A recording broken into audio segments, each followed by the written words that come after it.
Pour le bibliste Thomas Römer, vu dans certaines émissions, le récit du déluge est un mythe inspiré des légendes babyloniennes.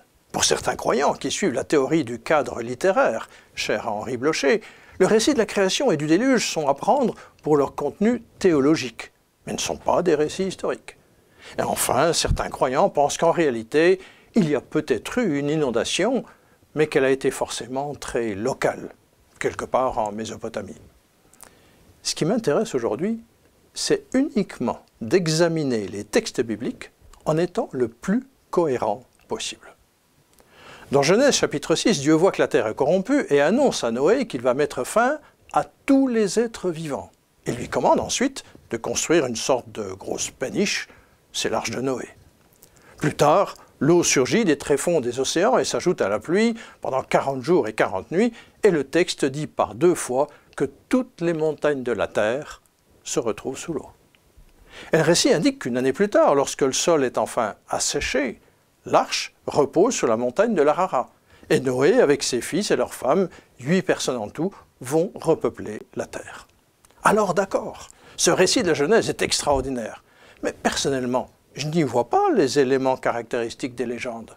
Il n'y a pas de jalousie ni de bagarre entre des divinités, pas de forme ou de dimension extravagante de l'arche, et aucun personnage fantastique genre loup-garou ou licorne.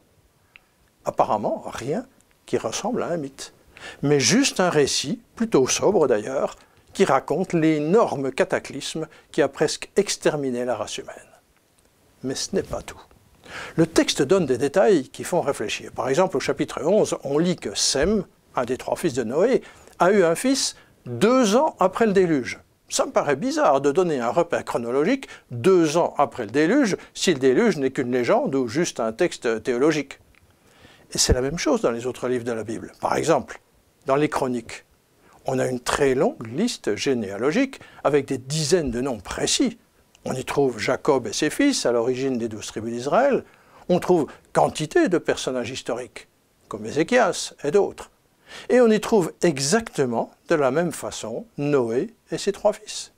Ici encore, Noé est mentionné parmi des gens qui ont historiquement existé, et pas du tout dans un cadre légendaire ou fantastique.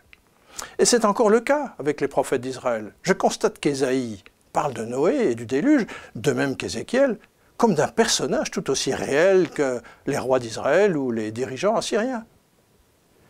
Mais allons encore un cran plus loin, plus près de nous, dans le Nouveau Testament. Pierre, un des 12 apôtres de Jésus, va jusqu'à parler de la période pendant laquelle Noé construisait son arche. Intéressant!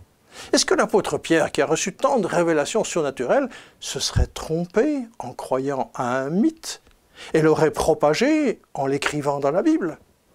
Là, franchement, ça me paraît un peu gros. D'ailleurs, pour être précis, Pierre dit textuellement que le monde ancien a disparu suite au déluge.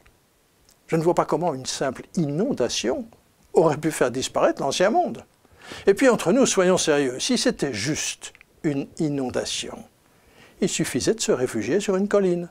Pas besoin de faire un bateau. Et encore moins d'y faire entrer les animaux pour les sauver. Je crois savoir que les animaux savent nager. Mais il y a encore bien d'autres éléments que je pourrais citer. Par exemple, pourquoi la Bible mentionnerait-elle les nations comme toutes issues des 3 fils de Noé? S'il n'y avait eu qu'une inondation locale, les autres peuples résidant juste à quelques centaines de kilomètres auraient continué à vivre et à se reproduire. Plus je regarde l'ensemble des textes, plus la théorie de l'inondation locale ou celle d'un récit fictif me paraissent vraiment prendre l'eau. Mais je dois ajouter encore 2 textes. Le premier, c'est quand Jésus parle de son futur retour et du jugement à venir et qu'il déclare textuellement que ce sera comme au jour de Noé et du déluge. Je vois mal Jésus se référer à une inondation locale ou à un mythe pour parler du jugement mondial à venir.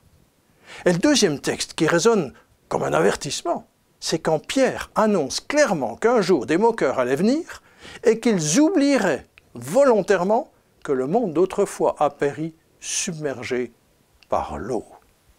Troublant, n'est-ce pas? De constater que de nos jours, des gens n'hésitent pas à affirmer haut et fort que le monde d'autrefois n'a jamais été réellement détruit par l'eau. C'est exactement ce que Pierre a prophétisé il y a 2000 ans. Alors, si on veut être cohérent avec la Bible, il me semble que la conclusion s'impose d'elle-même.